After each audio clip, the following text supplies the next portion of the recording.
Bonjour à tous et bienvenue dans ce nouveau numéro du JTech. Le JTech, je vous le rappelle, c'est toute l'actualité des nouvelles techno chaque semaine sur la chaîne techno.tv. Salut à tous et au sommaire cette semaine, eh bien, tout d'abord Android qui se refait une beauté. Android version 4, attention les yeux, ça va faire mal. Imaginez pouvoir regarder des milliers de films ou de séries à volonté pour moins de 10 € par mois. Ça arrive, mais c'est pas encore parfait.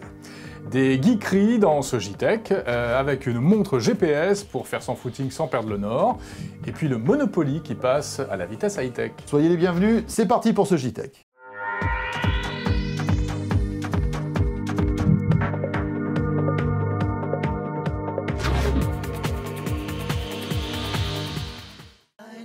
Le JTech avec OrangeInnovation.tv, la web TV qui simplifie la vie numérique.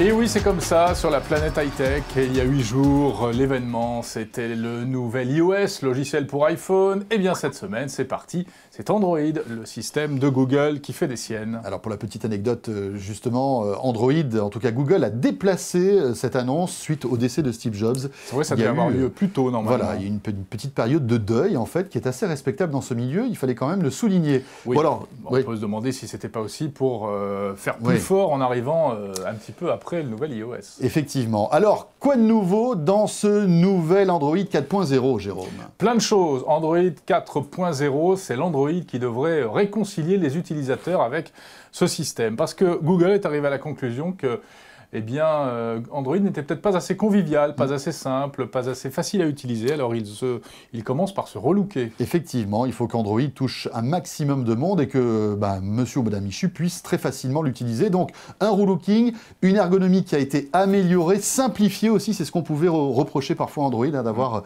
pas mal de menus un peu compliqués. Là, tout est simplifié. Madame Michu t'a écrit, elle t'embrasse d'ailleurs. Hein. Ça me fait plaisir, je l'embrasse aussi. Nous avons créé une interface plus rapide, plus intuitive, avec des solutions beaucoup plus interactives et plus amusantes. Par exemple, nous avons créé Face Unlock pour vous permettre de déverrouiller votre téléphone avec un sourire. Il faut tout simplement regarder, le téléphone vous reconnaît. Et ça va, c'est ouvert, vous pouvez l'utiliser. C'est une solution pratique, rapide et très amusante. Aussi, nous avons créé une nouvelle solution de partage qui s'appelle Android Beam. Et c'est une application de la technologie NFC. Et ça vous permet de partager instantanément des contenus comme de pages web, de vidéos YouTube, de photos, des applications, des plans, tout simplement en touchant les deux téléphones. Et la transférence, c'est instantané, c'est presque magique, c'est super beau. Nous avons aussi proposé un appareil photo de pointe sans retard au déclenchement, en mode panoramique qui vous permet de réaliser des photos de 180 degrés ou même plus que ça. Et aussi de réaliser des vidéos incroyables avec des effets visuels. Nous avons utilisé la technologie de reconnaissance faciale aussi pour créer en effet des expressions amusantes. Voilà, alors évidemment on fait appel à la biométrie et ce qu'il y a d'amusant c'est que durant la présentation par les ingénieurs de Google, ce système n'a pas marché.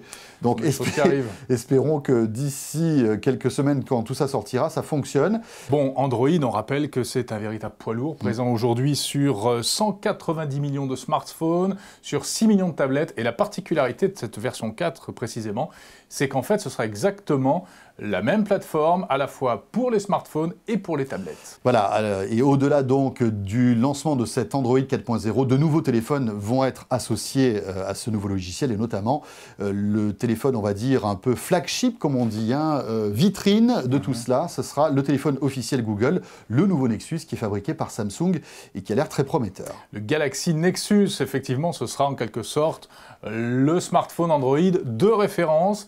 Alors ça va être une réalité très vite, puisqu'il est attendu même en France fin novembre.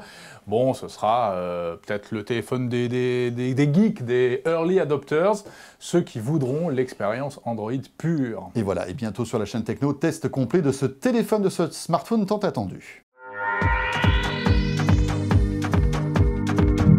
Sais-tu, François, que les ventes de DVD, même de Blu-ray, ne vont pas très bien. Enfin, en tout cas, elles stagnent. Oui, et puis cette information de toute dernière minute, il semblerait aussi que les ventes de cassettes vidéo de VHS et de Laserdisc soient au plus mal depuis quelques temps. Ouais, ça va pas très bien pour la VHS. Ouais. Mais cela dit, les DVD et les Blu-ray connaîtront sans doute à plus ou moins court terme le même sort que ces supports dont tu parles. Le carton dans la cave. Voilà. Pourquoi ? Eh bien, à cause ou grâce, plus exactement, au succès de la VOD, la vidéo à la demande. Effectivement, et la nouveauté, c'est l'arrivée en force de la SVOD. Alors, qu'est-ce que c'est que la SVOD, Jérôme?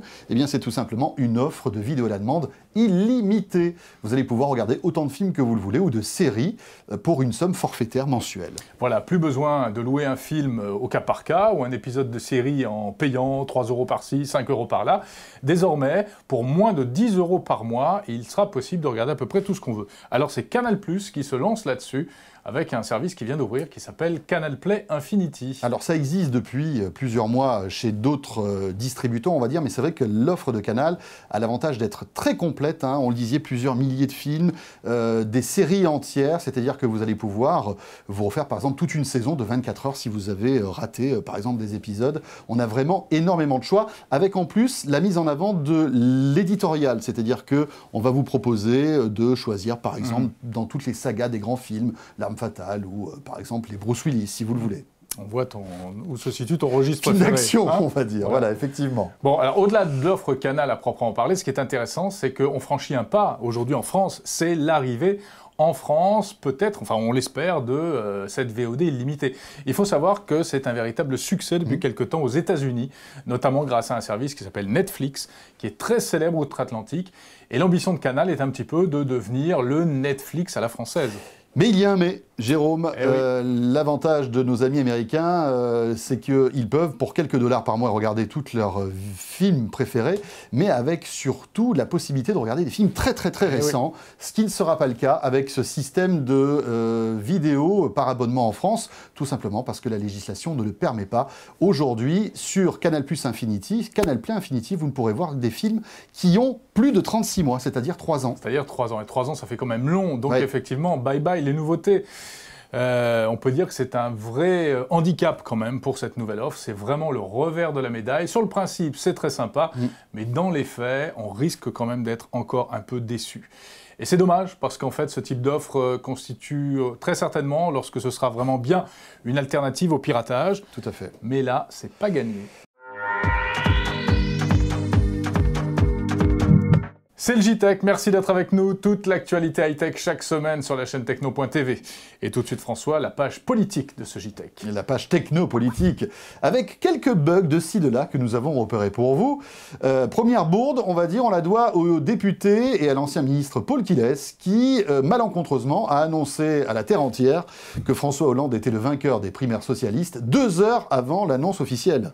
Alors, et ça, c'est un peu embêtant. C'est un peu embêtant. Et en fait, à l'origine de ça, eh bien oui, c'est un bug, en tout cas une mauvaise manip de l'ordinateur de Paul Quilles. Alors, l'explication qu'il a donnée, c'est qu'en fait, il avait rédigé son télégramme de réaction, sa réaction qu'il allait envoyer par mail, il l'avait faite à l'avance. Ça se fait, c'est courant. Oui. Sauf que là, il aurait eu un problème de batterie, l'ordinateur est tombé en panne, et quand il l'a rallumé, le mail est parti tout seul. Je ne sais pas ce qu'il utilise comme ordinateur, Paul Quilles, mais c'est pas mal. Ouais, un mail qui laisse partir tout seul. Ah, bien vu. Bon, voilà. Première bourde technopolitique de la semaine, il y en a une autre. Il y en a une autre. Dans l'autre camp politique, on va dire, comme ça, on est bon pour la parité, là, c'est parfait. C'est le ministre Éric Besson qui, malencontreusement, a envoyé un tweet qui ne devait jamais partir. Éric Besson est un Twitter fou. Oui. En tout cas, c'est un grand utilisateur de Twitter, le ministre de l'économie numérique. Qu'on vous invite à suivre d'ailleurs, parce que ses tweets sont toujours très intéressants. Oui, enfin, la plupart du temps. Il mêle assez bien l'aspect professionnel et puis quelquefois des petites touches un peu plus personnelles. Et là, ça a été quand même carrément un peu trop perso, quand même. Très perso, puisque un tweet a surgi l'autre jour qui disait grosso modo, je vais me coucher, est-ce que tu vas venir avec moi? Voilà. Bon. Alors, il disait pas ça à tous ses followers, qui sont quand même quelques milliers. Ça a beaucoup buzzé. Et en fait, que s'est-il passé? Là encore, encore, l'explication, elle est technique et toute simple, hein, François. En fait, il voulait envoyer ce qu'on appelle un message direct, un DM.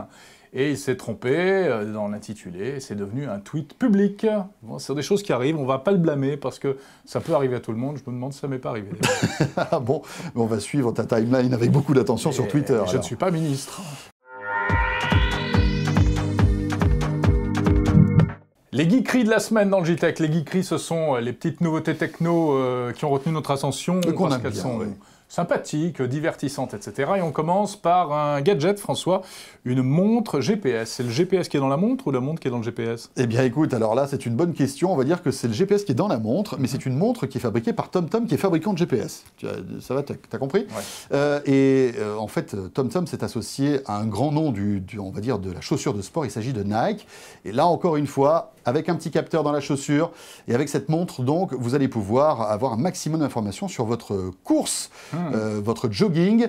Les explications de ce responsable de chez TomTom. La montre qu'on a lancée en collaboration avec Nike s'adresse à la fois aux coureurs réguliers et à ceux qui vont commencer une pratique sportive. L'idée étant d'avoir un produit simple qui leur permette d'avoir la possibilité de monitorer leur performance et également développer le bien-être. Voilà, un GPS pour jogger. Je m'étonne que tu le testes. Non, c'est pour les sportifs. Ah, justement, tu vas pouvoir peut-être t'y mettre. Autre geekerie, celle-ci pour les plus paisibles, comme nous un petit peu, donc pour les longues soirées d'hiver qui s'annoncent. Le Monopoly, ce jeu mondialement connu, il passe lui aussi à la vitesse numérique. Voilà le Monopoly qui a fêté ses 75 ans, et c'est vrai que c'est toujours agréable en famille de se faire une bonne partie de Monopoly. Le Monopoly maintenant qui est high-tech, avec une espèce de tour bourrée de technologie au milieu. C'est quoi cette tour? Eh bien en fait cette tour c'est une espèce d'arbitre du jeu de Monopoly, plus de dés à lancer, tout se fait automatiquement, il y a des détecteurs sur le plateau, c'est assez impressionnant et ça accroît le plaisir de jouer. Voici les explications. Alors, Monopoly, c'est un jeu qui a fêté ses 76 ans cette année. Il a été créé en 1935 et donc il a très vite remporté un énorme succès qui ne s'est pas démenti au fil des années.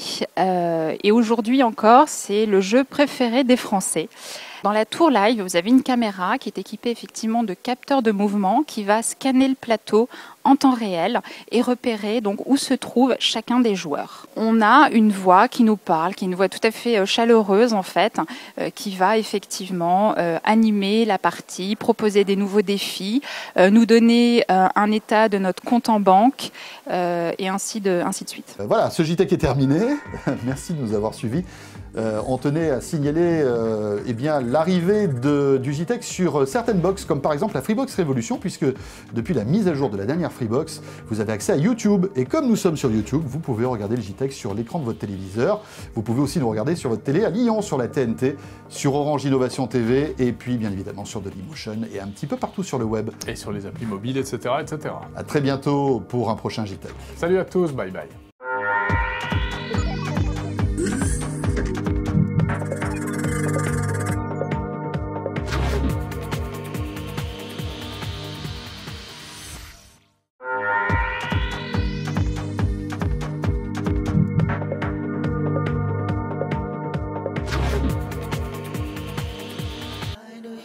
Le JTech avec Orange Innovation.tv, la web TV qui simplifie la vie numérique.